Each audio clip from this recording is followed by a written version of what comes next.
Hello दोस्तों, हम आ गए हैं आपके लिए कंगुआ मूवी का एक्सप्लेन वीडियो लेकर। इस मूवी के निर्देशन किए हैं शिवा ने, जो साउथ के अच्छे खासे डायरेक्टर माने जाते हैं। इस मूवी में सबसे मेन बड़े किरदार हैं सूर्या, जो साउथ के अच्छे खासे माने के एक्टर माने जाते हैं, जिन्होंने अच्छी अच्छी मूवी दी हैं। इसके बाद बॉलीवुड के सबसे अच्छे किरदार वाले बॉबी देओल, जो अभी एनिमल मूवी के विलन के लिए फेमस थे। इस मूवी में जान डालने के लिए आ गए हैं योगी बाबू, जो कि एक आप जानते होंगे कि कॉमेडी का रोल करते हैं। इस मूवी में मेन एक्ट्रेस हैं दिशा पटानी, जो इस मूवी में बहुत हॉट लुक दी हैं। चलिए शुरू करते हैं इस मूवी के बारे में। इस सीन में आप जो देख रहे हैं, एक औरत चंद्रमा की ओर उंगली करते हुए बच्चों को कहानी सुना रही है कि जो हो रहा है वो चंद्रमा सब कुछ देख रहा है। फिर शुरू इस मूवी की कहानी 1070 और 2024 के बीच की दिखाई गई है। दोनों के बीच के बहुत अच्छी लिंक दिखाई गई है। चलिए मूवी शुरू करते हैं। यहाँ आप जो सीन देख रहे हैं, रशियन प्राइवेट लैब, जहाँ पर बच्चों के ऊपर टेस्ट हो रहे हैं, बोन मेमोरी की टेस्ट हो रहा है। टेक्नोलॉजी बहुत हाई है, बच्चे चिल्ला रहे हैं, उन्हें बहुत दर्द हो रहा है। उनमें से एक बच्चा भाग जाता है। फिर रशियन सोल्जर उसके पीछे पड़ जाते हैं। यह बच्चा भागते भागते ट्रेन में चढ़ जाता है। फिर वो किसी चीज़ का फ़ोटो बनाता है, और वो फ़ोटो किसी और का नहीं, हमारे कंगुआ का होता है। फिर हमारा नया सीन शुरू होता है, जहाँ पे फिर हमारा 2024 का सीन दिखता है। यहाँ पे हमारा जो सूर्या है, सूर्या का नाम फ्रांसिस रहता है। यहाँ पे कुछ मीम्स का भी यूज किया गया है, और यहाँ पे जो काम गोवा पुलिस नहीं कर पाती है, वो काम फ्रांसिस करता है। बड़े बड़े जैसे बड़े बड़े डॉन को पकड़ना, यही काम दिशा पटानी जी भी यही करती हैं। फिर इन दोनों का मुलाकात होता है। फिर एक गाना होता है जो कि हमारा योलो सॉन्ग है, और ये बहुत ही हॉटनेस सीन दिया गया है।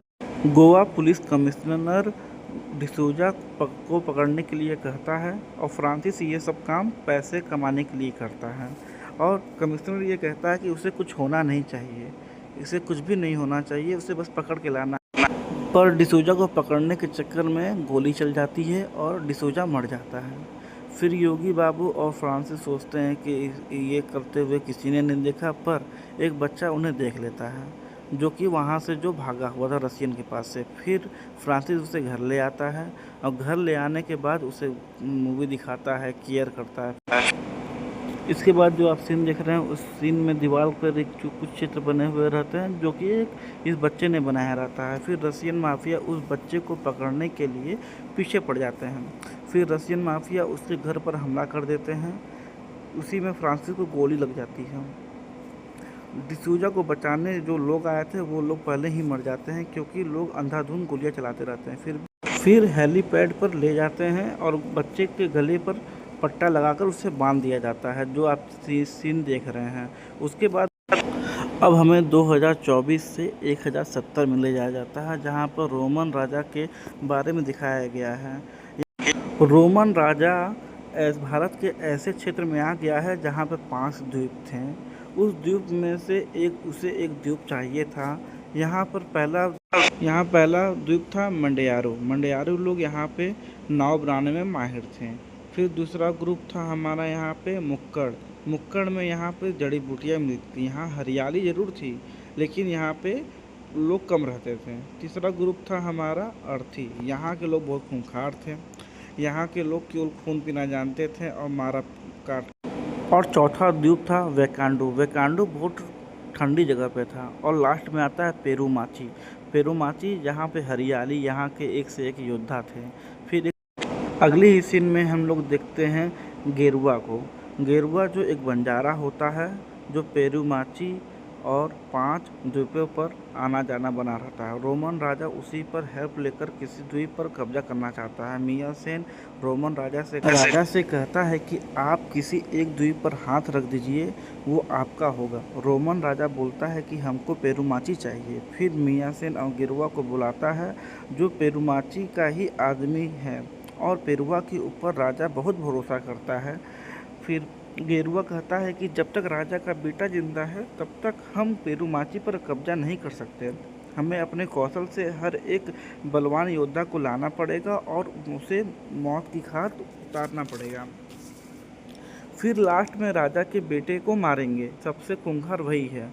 वहाँ हर एक बच्चा योद्धा है। राजा बोलता है, हर एक आदमी को मारने पर 2 सोने के सिक्के मिलेंगे। मुझे विश्वास दिलाने के लिए तुम कितने आदमी को मार रहे हो, उन सबका दाहिना हाथ कटा हुआ चाहिए मेरे सामने।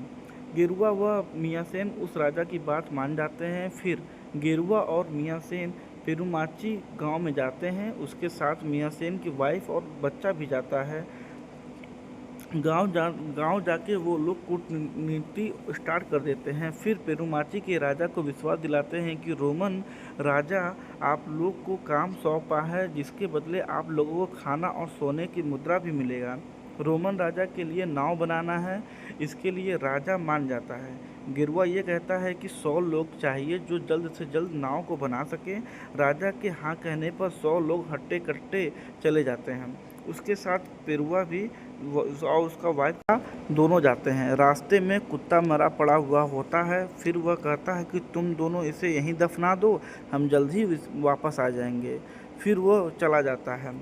फिर वह शंख बजा के अपने साथियों को पहले ही छुपकर इंतजार कर रहे थे उन्हें बुलाता है। उन 100 लोगों को मार देता है और उनका दाहिना हाथ काट देता है। फिर रोमन राजा को दिखाकर समुद्र में बहा देता है। प्लान काम कर रहा था। रोमन राजा इस पर विश्वास कर लेता है।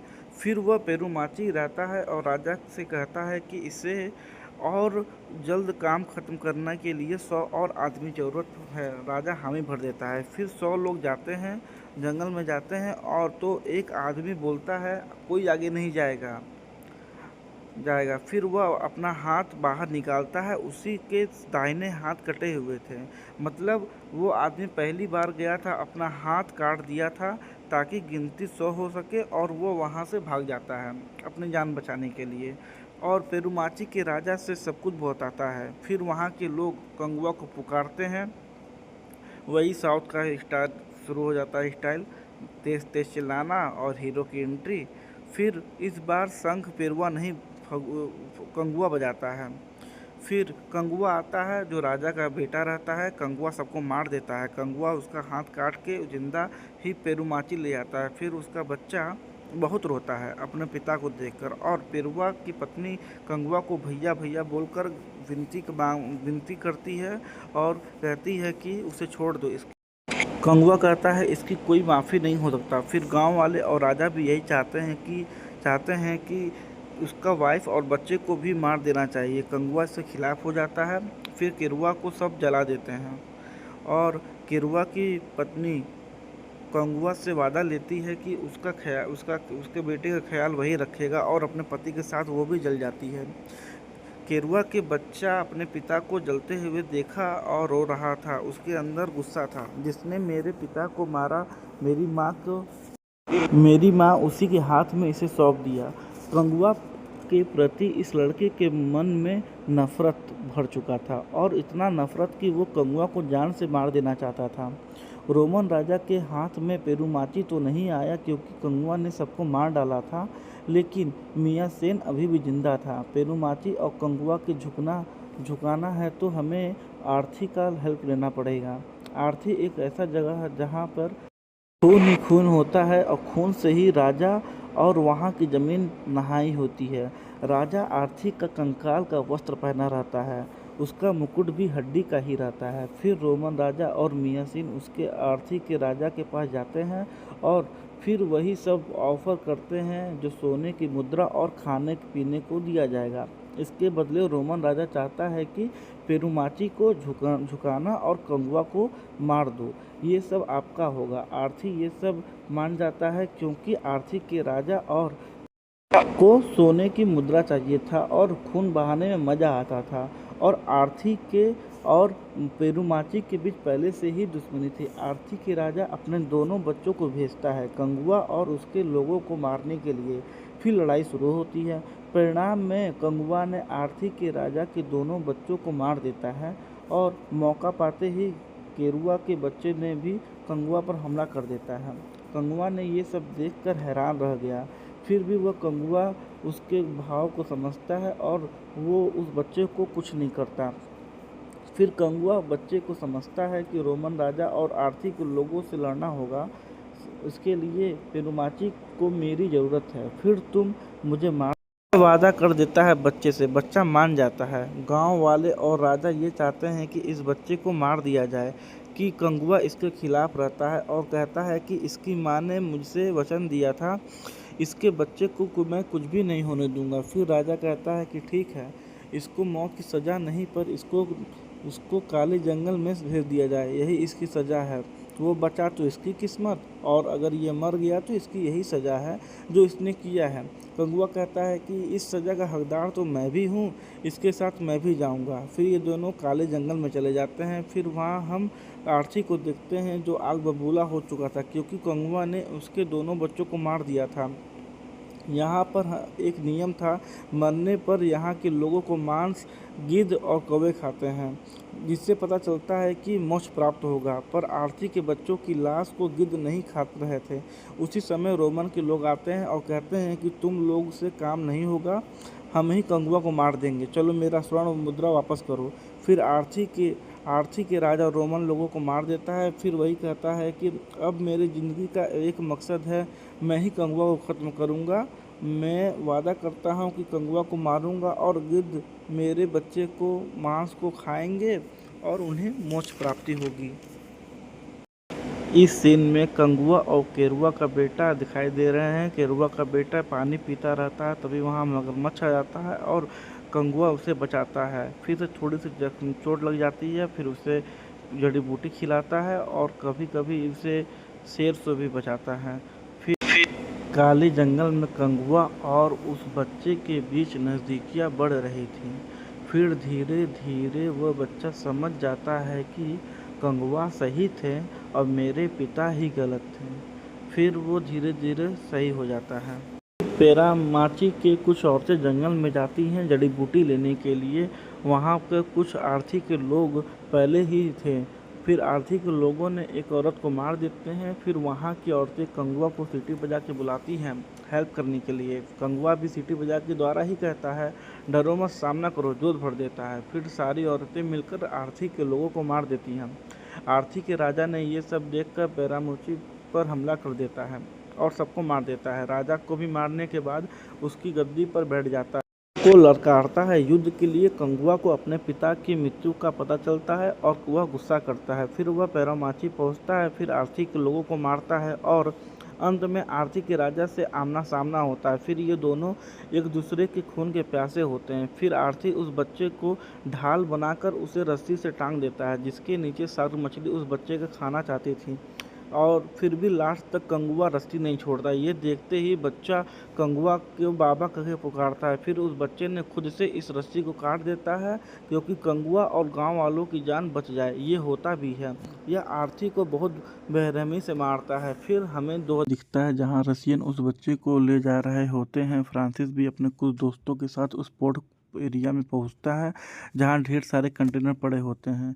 फिर धीरे धीरे सारे कंटेनर चेक करते हैं। एक कंटेनर में उस बच्चे को दिखता है जहां पर एक्सपेरिमेंट हो रहा होता है। फिर फ्रांसिस जाता है और उस बच्चे को बचाता है। कंटेनर में हवा में रहता है किसी प्लेन में। फिर फ्रांसिस को ये सब भी धीरे धीरे याद आ रहा होता है। आर्थी का सीन आता है। आर्थी का तीसरा बेटा आता है और कहता है कि मेरा जीवन का मकसद है कि कंगुआ को ख़त्म कर दूंगा। उसी टाइम हम देखते हैं जब फ्रांसिस उस बच्चे को बचा रहा होता है, तभी कोई एक फ़ोटो खींच लेता है और उसे एक खूंखार आदमी देख रहा होता है और उस फोटो को देखते हुए आदमी कहता है कंगुआ। फिर हमें देखते हैं कि वो बच्चा अंदर कुछ देवी शक्तियाँ हैं जो मेटल वस्तुओं को कंट्रोल कर सकता है। फिर कंगुआ को अपने पुराने टाइम याद आता रहता है। फिर मूवी ख़त्म हो जाती है। इस मूवी में बहुत ढेर सारे सवाल अभी बचे हुए हैं। रसियन को यह बच्चा कैसे मिला, इस बच्चे के अंदर देवी शक्ति कहाँ से प्राप्त हुई हैं, 1070 में कंगुआ का क्या हुआ, कैसे मरा, ये सब अभी भी सेकंड पार्ट में देखना बाकी रह गया है।